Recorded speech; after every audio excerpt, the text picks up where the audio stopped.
Tibalah saatnya kita akan membaca dan merenungkan firman Tuhan.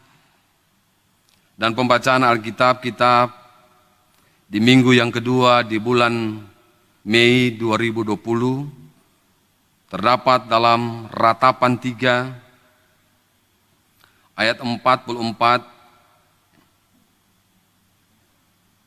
hingga ayat yang ke-66. Ratapan 3 ayat 44 hingga ayat yang ke-66. Biarlah Alkitab kita tetap terbuka, mari kita berdoa. Terima kasih Bapa di sorga, atas kasih dan kemurahan-Mu. Engkau mengizinkan dan tetap menyertai kami, sehingga kami boleh ada di minggu kedua di bulan Mei di tahun 2020. Sekarang Bapa, kami akan membaca dan merenungkan firman-Mu. Berkati kami semua, bahkan hamba-Mu yang akan menyampaikan kebenaran firman Tuhan.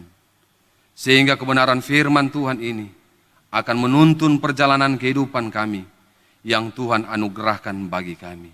Di dalam nama Tuhan Yesus Kristus yang adalah firman yang hidup. Amin.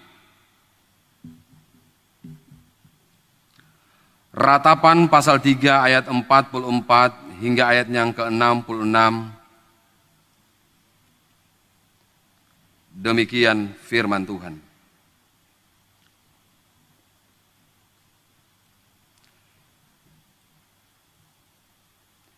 Engkau menyelubungi dirimu dengan awan, sehingga doa tak dapat menembus kami. Kau jadikan kotor dan keji di antara bangsa-bangsa. Terhadap kami semua seteru kami mengakakan mulutnya.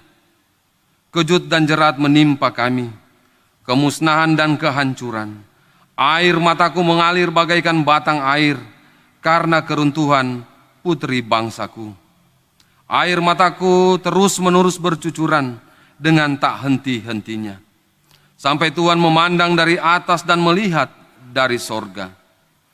Mataku terasa pedih dan oleh sebab keadaan putri-putri kotaku. Seperti burung aku diburu-buru oleh mereka yang menjadi seteruku tanpa sebab. Mereka melemparkan aku dan hidup-hidup dalam lubang, melontari aku dengan batu. Air membanjir di atas kepalaku, kusangka binasa aku. Ya Tuhan, aku memanggil nama-Mu dari dasar lubang yang dalam. Engkau mendengar suaraku. Janganlah Kau tutupi telinga-Mu terhadap kesahku dan teriak tolongku. Engkau dekat tatkala aku memanggil-Mu. Engkau berfirman, jangan takut. Ya Tuhan, Engkau telah memperjuangkan perkaraku. Engkau telah menyelamatkan hidupku. Engkau telah melihat ketidakadilan terhadap aku, ya Tuhan. Berikanlah keadilan.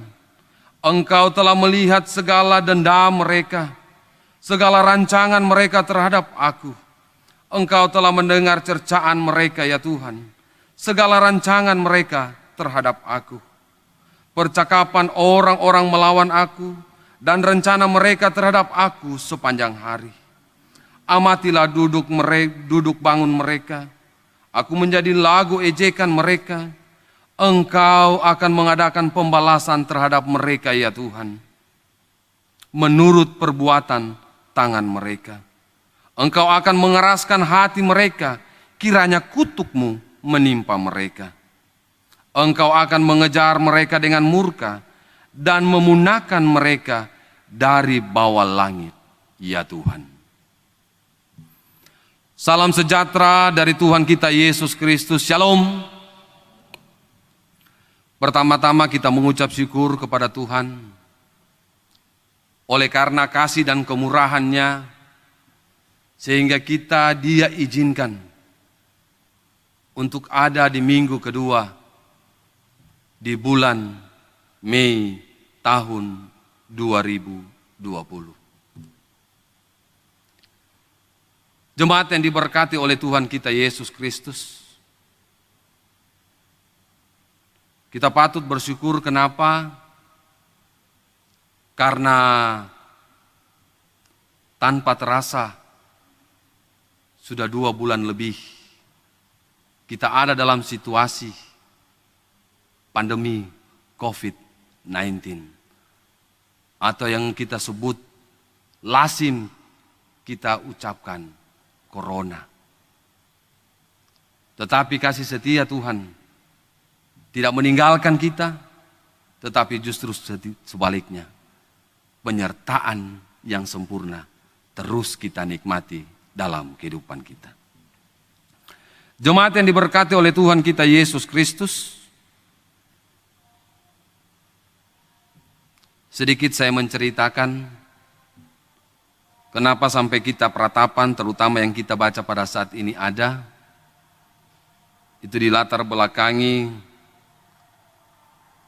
oleh kisah perjalanan Nabi Yeremia. Dan itu dapat kita baca dalam kitab Yeremia pasal 25 hingga pasalnya ke-28.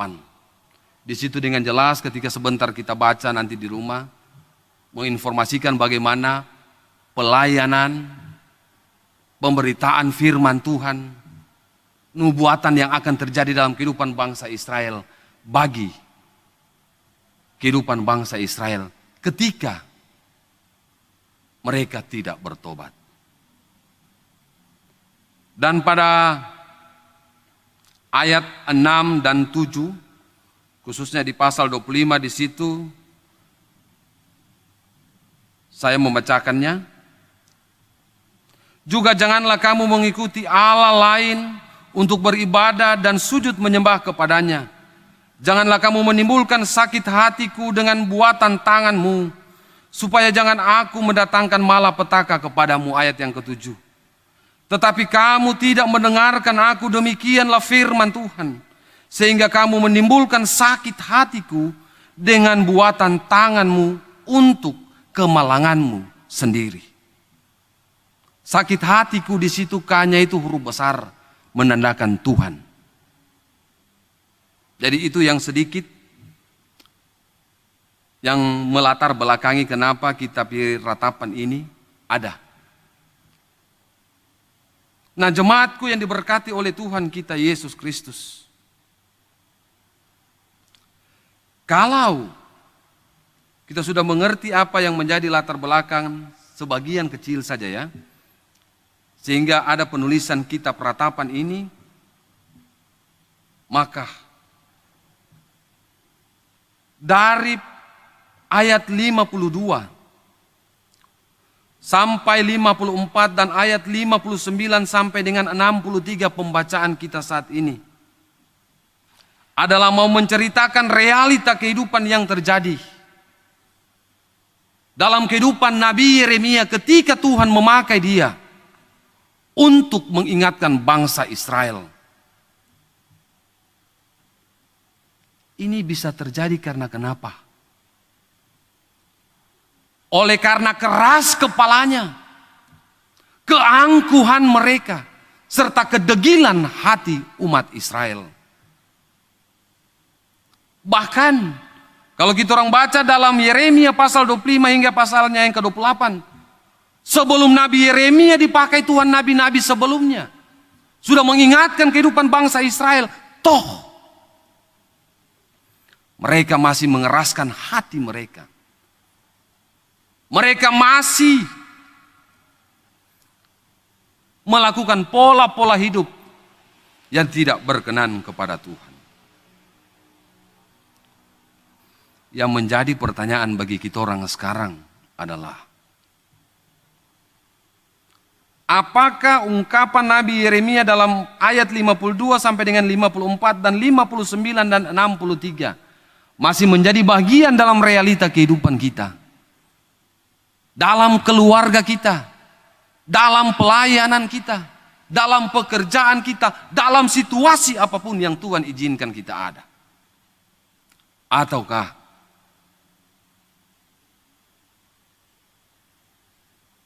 ungkapan Nabi Yeremia, bertobatlah, itu menjadi bagian dalam kehidupan kita? Jemaat yang diberkati oleh Tuhan kita Yesus Kristus. Saya mau mengajak kita sekalian untuk merenungkannya dalam kehidupan kita sehari-hari. Terlebih dengan adanya situasi yang sementara dunia alami, bangsa kita alami, bahkan kita yang berada di daerah Sulawesi Utara juga sementara mengalaminya, adalah wabah virus corona ada dalam bagian kehidupan kita.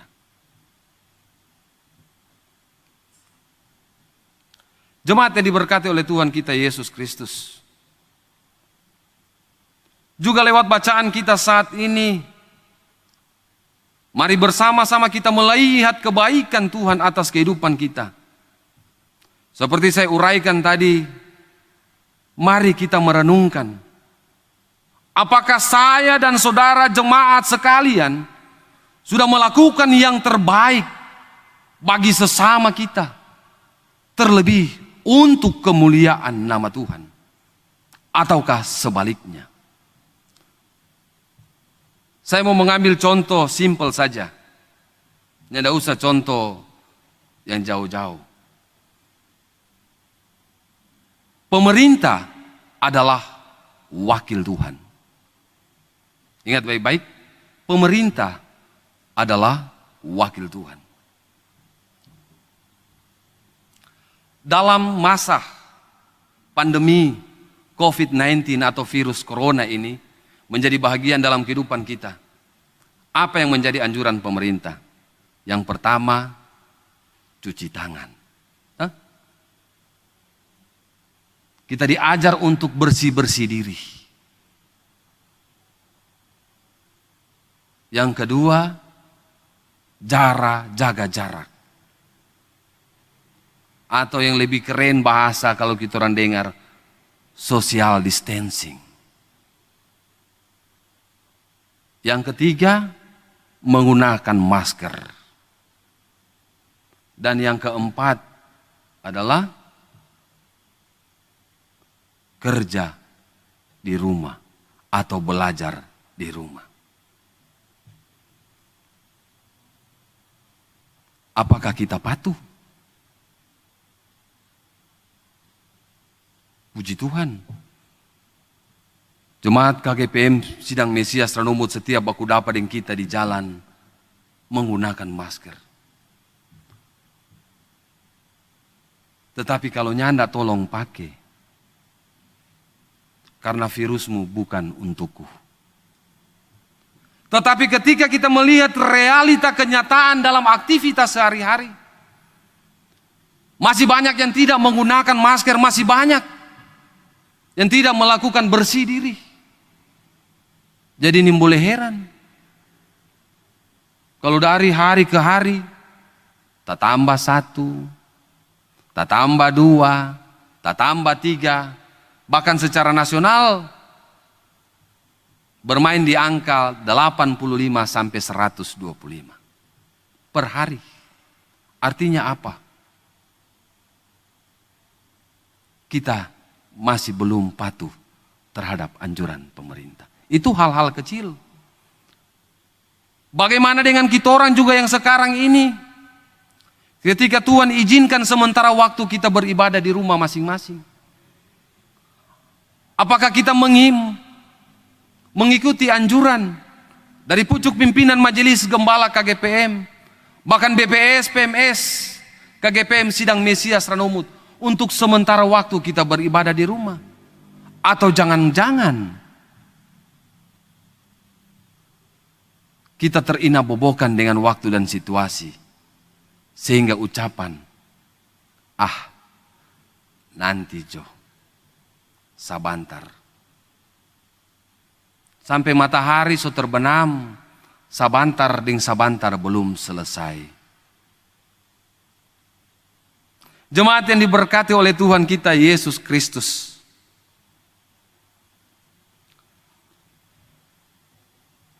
Pada ayat 49 hingga ayat yang ke-51, itu merupakan isi hati daripada peratap.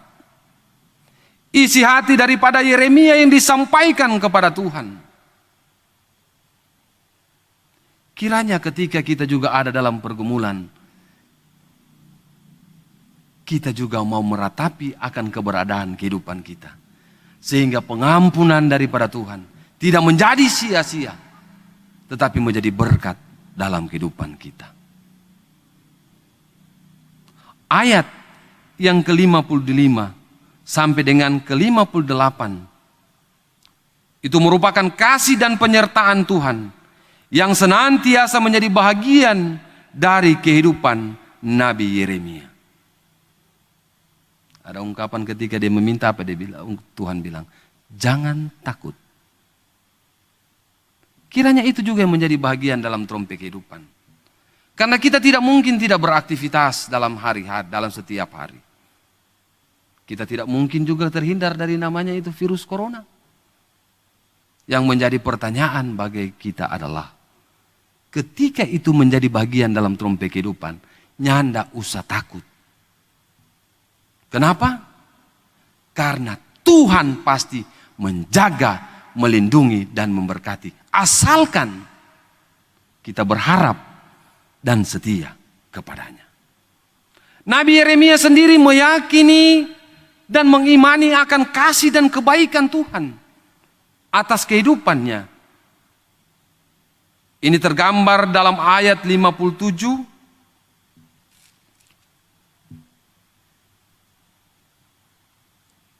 Engkau dekat tatkala aku memanggilmu, engkau berfirman, jangan takut.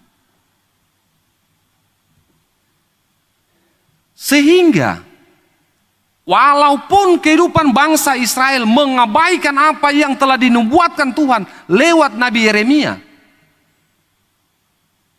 mereka tidak peduli, mereka tidak bertobat. Nabi Yeremia terus-menerus mendengungkan itu. Walaupun kehidupan Nabi Yeremia sendiri harus diperhadapkan dengan ancaman, bahkan kematian bisa jadi menjadi bagian dalam kehidupan dia. Tetapi dia tidak takut. Dia tetap mengumandangkan dan menyampaikan apa yang menjadi isi hati Tuhan. Sehingga Nabi Yeremia terus membangun hubungan yang harmonis dengan Tuhan. Karena dia tahu bahwa pengharapannya kepada Tuhan tidak akan menjadi sia-sia. Sesuai dengan tema kita pada ibadah saat ini. Membangun pengharapan di dalam Tuhan.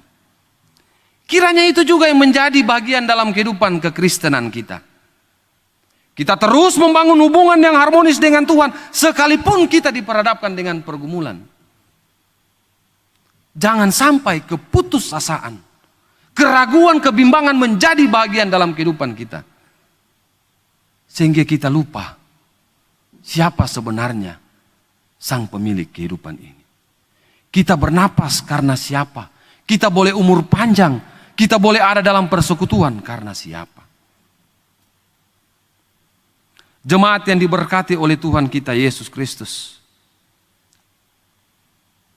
Membangun pengharapan di dalam Tuhan. Kiranya itu menjadi model dalam kehidupan kita. Terlebih dalam masa pandemi COVID-19 atau mewabahnya virus corona dalam kehidupan bermasyarakat. Jemaat yang diberkati oleh Tuhan kita Yesus Kristus. Dalam Roma 8 ayat 35, 37 dan 39 bagian B berkata demikian.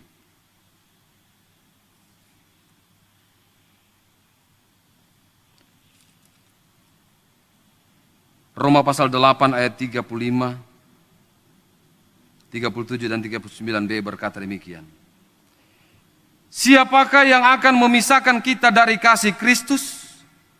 Penindasan atau kesesakan atau penganiayaan atau kelaparan atau ketelanjangan atau bahaya atau pedang? Mungkin kalau Rasul Paulus dalam kehidupan dia juga corona, saudara, dia bilang termasuk dengan corona. Tidak ada yang dapat memisahkan kita dari kasih Kristus. Kenapa? Karena kasih Allah telah menebus dosa saudara dan saya. Bahkan dalam 1 Tesalonika ayat 5, pasal 5 ayat 16 hingga ayat yang ke-18 berkata demikian. Bersukacitalah senantiasa, tetaplah berdoa, mengucap syukur dalam segala hal, sebab itulah yang dikehendaki Allah di dalam Kristus Yesus bagi kamu.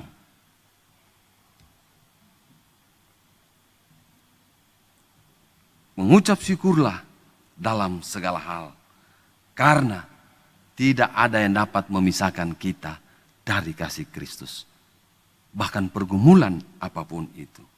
Sehingga perenungan firman Tuhan pada minggu yang kemarin berbicara tentang fokus kepada Allah tidak menjadi sia-sia.